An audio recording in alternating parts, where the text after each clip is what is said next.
여러 사람은 자기의 생일을 누가 축하해 주지 않을까 은근히 기대합니다.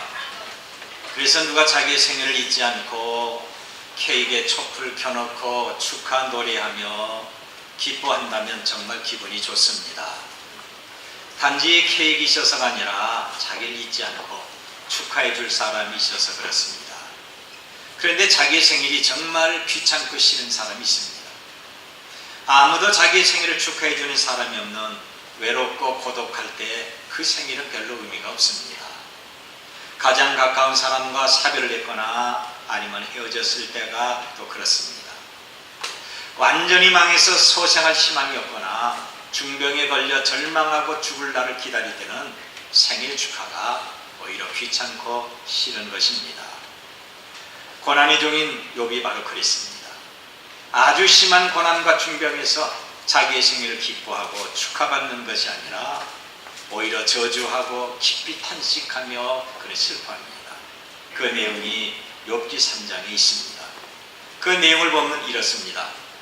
내가 낱날이 멸망하였더라면 산의 아이를 베었다던 그 밤도 그리하였더라면 그날이 캄캄하였었더라면 하나님 위에서 돌아보지 아니하셨더라면 빛도 그날을 비추지 않았더라면 어둠과 죽음의 그날이 자기 것이라 주장하였더라면 구름이 그 위에 덮였더라면 흑암이 그날을 덮었었더라면 그 밤이 캄캄한 어둠에 잡혔더라면 해의 날수와 달의 수에 들지 않았더라면 그 밤에 자식을 베지 못하였더라면 그 밤에 즐거운 소리가 나지 아니하였더라면 나를 저주하는 자들 권기와 야단을 격동시키기에 익숙한 자들이 그 밤을 저주하였더라면 그 밤에 새벽별들이 어두웠더라면 그 밤이 광명을 바랄지라도 얻지 못하며 동틈을 보지 못하였더라면 좋았을 것을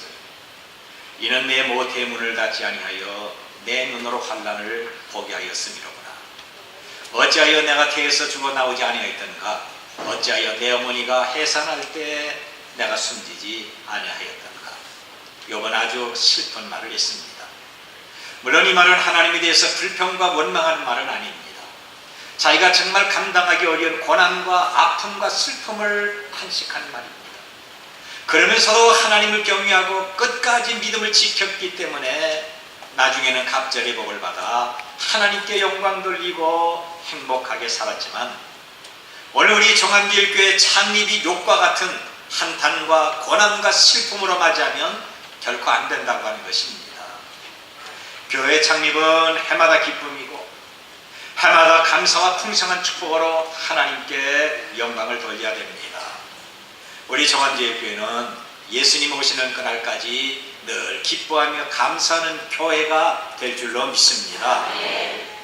그런데 우리는 오늘에 이르기까지 결코 잊으면 안 되는 것이 있습니다. 그것은 성삼위 하나님의 전적인 은혜와 인도하심입니다.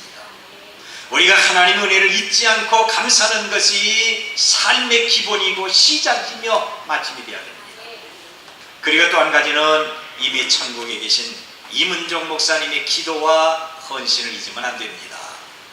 목사의 생활은 주야로 교회 모든 관심과 희생이 있기 때문에 이문종 목사님의 땀과 눈물과 진액이 있었음을 우리가 기억을 하셔야 됩니다. 그리고 모든 성도들의 기도와 헌신과 희생과 사랑도 아울러 기억해야 됩니다. 우리 교회 장로님들부터 시작해서 바로 여러분 한 사람 한 사람이 믿음으로 헌신하고 봉사해서 오늘 교회는 이렇게 평화롭게 성장해서 하나님께 영광 돌리고 오늘 창립의 기쁨을 같이 하고 있는 것입니다. 저는 교회 담임 목사로서 여러분의 헌신과 희생과 지속적인 사랑 그리고 기도를 간절히 부탁을 드립니다. 그러면 교회는 계속 하나님께 영광이고 성장의 열매를 맺으며 가정과 자녀들이 잘 되는 복이 있습니다.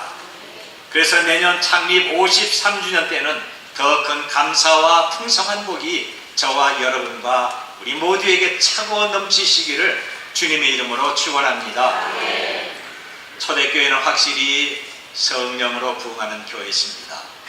저는 오늘 초대교회가 부흥이 된 몇 가지 원인을 말씀드리면서 그래 우리 종암제일교도 끝없는 이런 목적을 가지고 앞으로 나가야 될 것을 설교할 것입니다. 우리 교회가 끊임없는 하나님의 사랑과 그리스도 예수의 은혜와 성령의 치료와 회복이 해를 갈수록 더 강하게 나타나기를 바랍니다. 교회가 부흥하고 평화롭게 성장하기 위해서는 오늘 우리가 어떻게 봉사하고 어떻게 헌신해야 됩니까? 먼저는 모든 교우들의 기도가 있어야 됩니다. 초대교회는 뜨겁게 기도하는 교회였습니다. 기도 없이 교회의 부흥이 없고, 기도 없이 하나님의 충만하신 복과 성령의 은사가 나타날 수가 없습니다. 사도행전 1장 13절과 14절에 있는 말씀을 보면 그들이 유하는 다락방으로 올라가니 베드로, 요한, 야고보, 안드레와 빌립, 도마와 바돌로메, 마테와 및 알페의 아들 야고보, 셀로딘 시몬, 야고보의 아들 유다가 다 거기 있어 여자들과 예수의 어머니 마리아와 예수의 아우들과 더불어 마음을 같이하여 오로지 기도에 힘쓰니라 그랬습니다. 여러분, 교회는 사람들의 친교 모임이나 회의 장소가 아닙니다. 교회는 심심해서 모이는 것이 아닙니다. 하나님의 교회는 기도하는 사람이 많아야 뜨거워지고 성령의 능력과 성령의 은사가 충만히 나타나게 됩니다. 기독교 역사 이래 부흥했던 교회는 기도하는 사람이 얼마나 되느냐에 달려 있었습니다. 교회 평화는 바로 여러분들의 기도에 있는 것입니다. 우리 정원제일교회가 하나님 은혜로 이만큼 부흥하고 성장한 것은 여러분의 뜨겁고 열정적인 기도가 밑받침됐기 때문에 그런 것입니다. 새벽부터 밤늦게까지 능력 기도심과 여러 기관에서 눈물로 기도하는 그 신앙이 오늘 교회를 이만큼 성장시켰던 원동력이 된 것입니다. 저는 오늘 어저께 저녁 때 매우 피곤했습니다. 정말 피곤했습니다. 어저께 저녁에도 피곤한 가운데 설교 준비하는데 감이 와야죠. 감이 정리 마감이 안 되는 겁니다. 그런데 청년들이 아주 뜨겁게 기도하면서 부르짖는 소리가 들리기 시작합니다. 이 옆방 고등부실에서 청년들이 이렇게 뜨겁게 기도하는 그 모습을 보면서, 그리고 그 기도 소리를 들으면서 내 마음이 뜨거워지고 나는 피곤이 풀어지고 새로운 힘을 얻었던 것입니다. 여러분, 이런 기도 소리와 간구와 부르짖음이 날마다 뜨겁게 나타나야 될 것입니다. 초대교회가 환난과 박해 가운데 성장한 것은 성도들의 뜨거운 기도 때문이었습니다. 예수님이 승천하시고 11 제자들이 마가의 다락방에서 오로지 기도에 힘쓰는 신앙은 결국 유대의 나라를 예수의 이름으로 불질러 놓고 만 것입니다. 가룟 유다를 제외한 그 11명의 제자가 기도하는 그 자리에 있었습니다. 이들이 기도하는 마가의 다락방에 있었던 것은 기도하는 사람은 기도하는 자리에 있어야 된다고 하는 것입니다. 심지어 예수님 어머니 마리아와 그 형제들과 여러 여자들도 기도의 자리에서 마음을 같이 해서 기도에만 힘썼습니다. 이들의 기도는 마침내 오순절에 성령 충만한 능력과 이적을 만들었고 꺼지지 않는 교회의 부흥을 가져오게 됐습니다. 기도의 능력은 베드로에게 설교의 능력을 갖게 해서 한 번 설교로 3,000명, 5,000명씩 회개하게 하고, 걷지 못하는 환자를 고쳤고, 예수님을 부인하던 겁쟁이에서 담대한 신앙을 갖고 환난 가운데서 복음을 증거하다 순교한 사람으로 만들었다는 것입니다. 다른 제자들 배우지 못하고 무능한 제자들이었는데 도리어 유식하고 지혜 있는 사람을 이기고 하나님의 권능을 나타냈습니다. 여러분, 이것은 저절로 된 것이 아닙니다. 이것이 기도의 능력이고 기도하는 사람에게 주신 하나님의 선물입니다. 오늘 교회가 창립 52주년을 기념하면서 보다 알차고 꾸준히 간절하게 기도하는 신앙을 갖도록 하십시다. 과거의 능력 기도단으로 기도했던 회원들은 다시 기도의 사명을 갖고 정말 바쁘고 분주하게 기도실에 출입하도록 하십시오. 예수님의 제자와 여자와 예수님의 가족의 마음을 같이 해서 기도에 힘썼다고 한다면 오늘 목사와 장로와 안수집사, 권사, 기관장들뿐 아니라 우리 모두가 다 기도에 힘써야 됩니다. 그래서 우리 교회도 초대교회처럼 시험과 환난이 있어도 더 부흥하는 교회가 되고, 초대교회처럼 각종 이적을 만드는 교회가 되고, 초대교회처럼 은혜와 은사가 충만하고 병 고치는 능력이 임해야 될 것입니다. 교회는 모든 방마다 기도하는 사람이 있어야 되고, 여러분이 기도를 받는 저와 우리 모든 교육자가 더 힘있게 능력으로 목회하도록 만들어야 됩니다. 여러분의 기도가 매주마다 매일마다 응답받아 하나님께 감사의 조건들이 되시길 바랍니다. 그리고 두 번째는 성경을 가르치고 배워야 되는 것입니다. 우리 교회가 장차 10년, 20년을 내다보지 않고 현실에 치우치면, 어른들에게 집중한다면 교회는 반드시 퇴보하고 말 것입니다. 우리 말로 먼 미래를 바라보면서 천국 일꾼을 낳고 키우고 가르쳐서 한국 역사와 기독교 역사에 귀한 인물들이 이 교회에서 많이 배출되어야 될 것입니다. 이 나라를 동성국가로 만들려고 하는 악한 사탄의 손에서 벗어나 성령으로 충만한 나라를 만들려면 우리가 주일학교부터 말씀을 가르치고 전하고 투자해야 될 것입니다. 오늘 예수님의 말씀도 듣고 주의 축복을 받기 위해서 사람들이 자기 어린 자녀를 예수님께 데리고 옵니다. 그런데 제자들은 어린아이가 눈에 들어오지 않습니다. 이들의 눈에는 어른만 보이는 것입니다. 그래서 제자들은 예수님께 어린아이들이 접근하지 못하겠다 가로막습니다. 그런데 아이의 부모는 자기 자녀들이 예수님께 안수와 축복받기 위해서 나가려고 하자 제자들은 화를 내면서 무슨 무리한 짓이냐 하면서 부모를 꾸짖습니다. 이것을 보신 예수님은 오히려 제자들에게 분이 여기시면서 어린아이들이 내려오는 것을 용납하고 금하지 말라, 하나님의 나라가 이런 자의 것이라 하시면서 그들 안아주시고 안수하시며 축복하셨습니다. 여러분, 이것은 무엇을 뜻하는 것입니까? 어린아이의 신앙교육을 부모가 해야 될 것이고 교회가 관심 갖고 가르치라고 하는 것입니다. 만일 지금 내 자녀들 신앙으로 축복하고 가르치지 않는다면 사탄이 어린아이의 마음을 가시밭이나 돌밭이나 길가로 만들어 황폐화시키게 될 겁니다. 초대교회는 환난과 박해 가운데도 꾸준히 하나님의 말씀을 가르쳤습니다. 사도행전 5장 21절의 말씀을 보면 그들이 듣고 새벽에 성전에 나가서 가르치더라 그랬습니다. 사도들이 예수님을 말하고 복음을 전하자 이들은 감옥에 갇힙니다. 그런데 그 밤에 천사가 이들을 감옥에서 나오게 합니다. 이들의 감옥에서 나오자마자 무엇을 했습니까? 자기 몸을 보호하기 위해서 잠시 몸을 숨긴 것도 아니고 가르치기를 중단한 것도 아니라 오히려 새벽에 성전에 가서 사람들에게 더 열심히 성경을 가르치고 복음을 증거하게 된 것입니다. 이런 열심이 오늘 우리들 가운데 있어야 됩니다.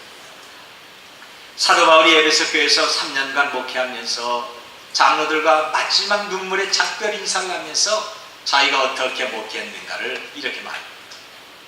유익한 것은 무엇이든지 공중 앞에서나 각 집에서 꺼리낌 없이 여러분에게 전하여 가르치고. 그렇습니다.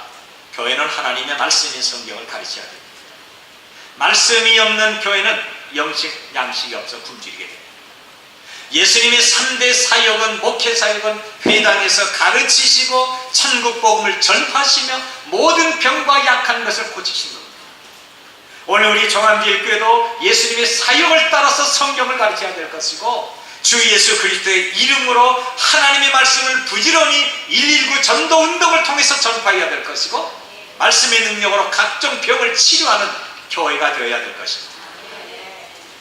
여기 26절을 보면 만남의 안디옥에 데리고 와서 둘이 교회에 1년간 모여있어 큰 무리를 가르쳤고 제자들이 안디옥에서 비로소 그리스도인이라 일컬음을 받게 되었더라 그랬습니다. 안디옥 교회에서 그리스도인, 세계 최초의 그리스도인, 다시 말하면 예수 그리스도에게 속한 사람이라는 말을 듣게 된 배경이 무엇입니까?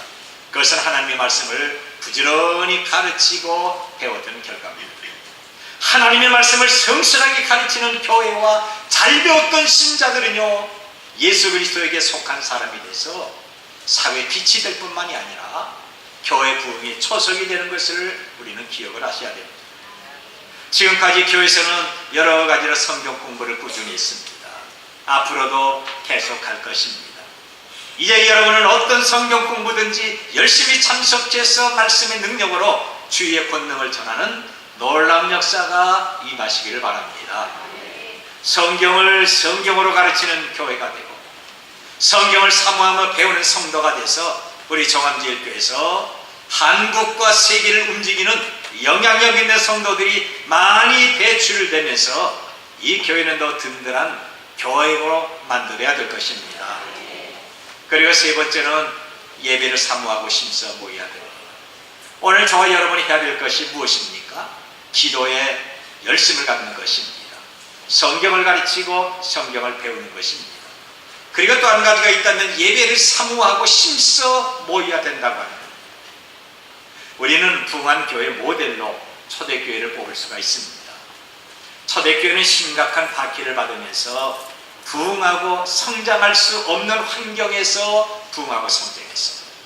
여러분, 이것이 무엇 때문에 그렇습니까? 내게 주신 은혜를 사모하면서 힘써 모였기 때문에 그런 겁니다. 환난이 있고 박해가 있고 불이익이 있어도 예배를 사모하고 힘써 모일 때 성령님의 역사는 인생 문제와 모든 신앙 문제를 해결해 주는 것입니다. 아무리 신앙의 평가가 좋다는 말을 듣고 기도를 많이 하고 하나님을 사랑한다고 외쳐도 예배를 사모하고 모이지 않는다고 한다면 결코 하나님이 원하시는 사람과 교회는 될 수가 없습니다. 나의 환경과 사정이 좋지 않아도 먼저 은혜를 사모하고 교회에 모여 예배한다면 정말 놀라운 일들을 경험하게 될 것입니다. 하고 심써 모이면 하나님이 나의 신앙과 환경을 다 기억하여 주시고 우리에게 평안을 주십니다. 우리의 입술에 웃음을 주십니다. 우리의 약함을 고치시고 회복하십니다. 우리의 생활에 감사로 채워주십니다. 믿으시길 바랍니다. 사도행전 2장 46절 보니까 날마다 마음을 같이하여 성전에 모이기를 힘쓰고 집에서 떡을 떼며 기쁨과 순전한 마음으로 음식을 먹고 그랬습니다. 날마다 마음을 같이하여 성전에 모이기를 힘쓴 결과 이런 하나님을 찬미했어요. 온 백성들에게 칭송을 받습니다. 그리고 주께서 구원받는 사람을 날마다 더하게 하셨습니다. 여러분, 초대교회 신앙이 어떻습니까? 날마다 마음을 같이 해서 모이는 것입니다. 오늘 우리는 마음이 하나가 됩니다. 모여서 노름하거나 운동을 즐긴 것이 아닙니다. 모일 때마다 먹고 마시고 남의 말을 하며 잡담한 것이 아니라 이들은 모이면 예수님을 말하고 하나님을 찬양하고 성도와 함께 기도하면서 사랑을 나누는 것입니다. 우리가 날마다 모여 예배하고 기도하고 사랑을 나누고 예수님을 말할 때마다 교회는 달라지게 될 것입니다. 저와 여러분의 신앙이 성장해서 생업의 복을 받게 될 것입니다. 히브리서 10장 25절을 보면 모이기를 피하는 어떤 사람들의 습관과 같이 하지 말고 오직 권하여 그날이 가까움을 볼수록 더욱 그리하자 그랬습니다. 사탄은 불신의 사람들과 세상의 것으로 우리를 유혹해서 교회에서 할 수 있으면 흩어지게 하지만 우리는 열심히 모이는 사람, 교회 중심으로 사는 사람이 돼서 날마다 모여 같이 찬양하고 같이 기도하고 같이 헌신해야 됩니다. 그러면 신앙의 복된 열매가 우리의 심령에 가득하고 이 교회는 모일수록 이적이 나타나게 될 것입니다. 그리고 네 번째로 교회는 헌신과 희생이 있어야 됩니다. 여러분, 교회 부흥은 저절로 되는 것이 아닙니다. 헌신과 희생이 있어야 됩니다. 우리 정암제일교회는 저절로 이만큼 성장한 것이 아닙니다.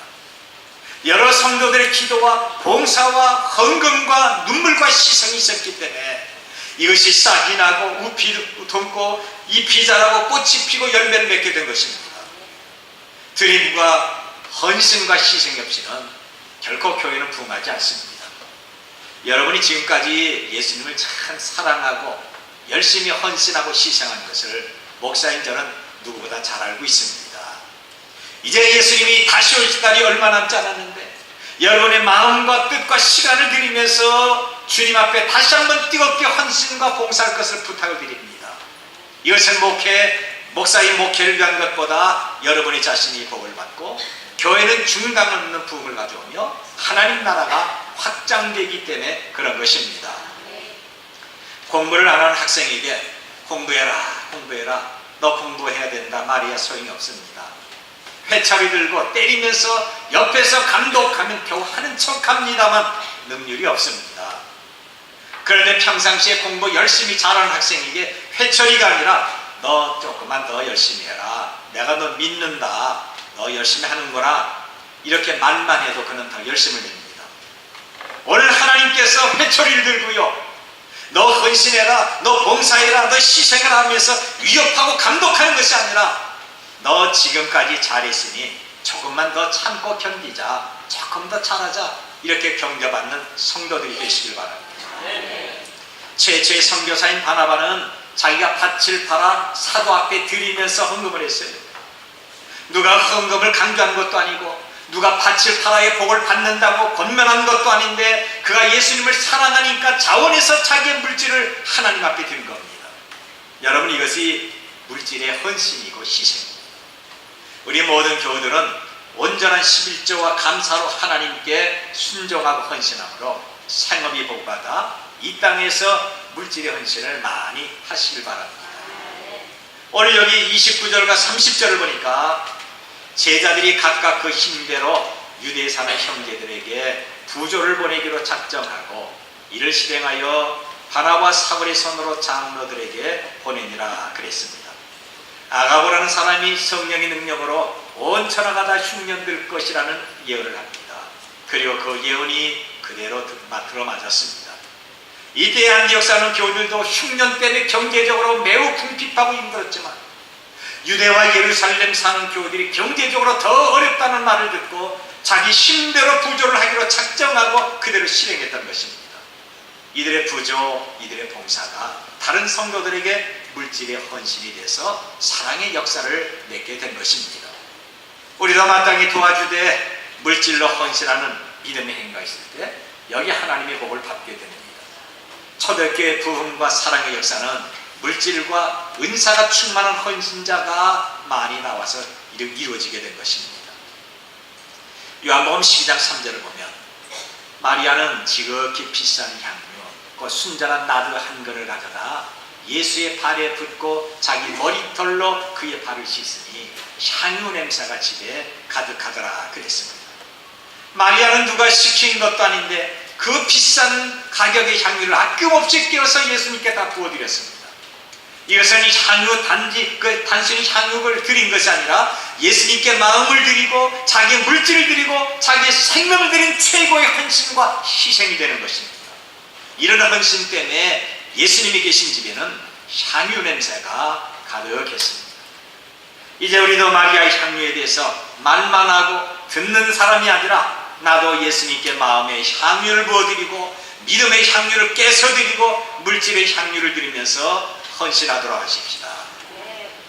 교회는 참된 헌신자들이 많아야 부흥합니다. 저는 여러분들의 사심없는 헌신과 희생으로 교회가 해를 거듭할수록 축복받는 교회, 은혜로운 교회, 진리로 충만해서 하늘 샘이 터져 폭포수처럼 흐르는 교회가 될 줄로 믿습니다. 믿으시면 크게 아멘 하십시다. 여러분, 이제 우리의 생명이 얼마나 남았습니까? 내가 앞으로 산다면 얼마나 살 것인가를 생각해 보도록 하십시오. 하루아침에 안개나 물거품처럼 사라질 우리가 아닙니까? 나의 지난 과거를 돌아본다면 얼마나 빨리 세월이 흘렀습니까? 금년도에 벌써 우리 교회는 금년에 반을 지냈습니다. 이제 더 빨라지는 시간을 예수님 없이는 못 사는 인생들, 주님과 늘 함께하는 인생, 예수님께 내 자신을 드리는 온전히 헌신하는 이런 삶을 사시길 바랍니다. 그리고 마지막으로 선교에 열심을 가져야 됩니다. 교회 부흥, 교회 창립 52주년을 맞이해서 우리는 기도에 열심을 가져야 되고 성경을 가르치고 배워야 됩니다. 우리가 예배를 사모하고 열심히 모이고 헌신과 희생이 있어야 됩니다. 그리고 마지막으로는 선교에 열심을 가져야 됩니다. 교회는 복음으로 나가는 교회가 되어야지 안에서 우리끼리 하고 뭉치는 시야가 매우 좁아지게 됩니다. 롯과 헤어져서 허전하고 쓸쓸할 때 하나님은 아브라함에게 나타나서 너 눈 들어 너 있는 곳에서 북쪽과 남쪽, 동쪽과 서쪽을 바라보라. 보이는 땅을 내가 너와 내 자손에게 주리니 영원히 이르리라고 하셨습니다. 그렇습니다. 우리는 눈을 들어 동서남북을 바라보는 큰 그리스의 사람이 되어야 됩니다.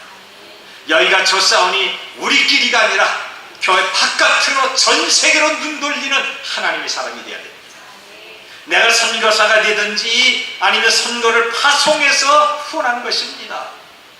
하나님 우리에게 믿음을 주시고요, 여기까지 나올 수 있는 건강도 주시고 먹고 살 수 있게 하신 것은 우리가 각 지방과 나라를 위해서 선교하고 복음을 전하는 성도들이 되기 위한 것입니다.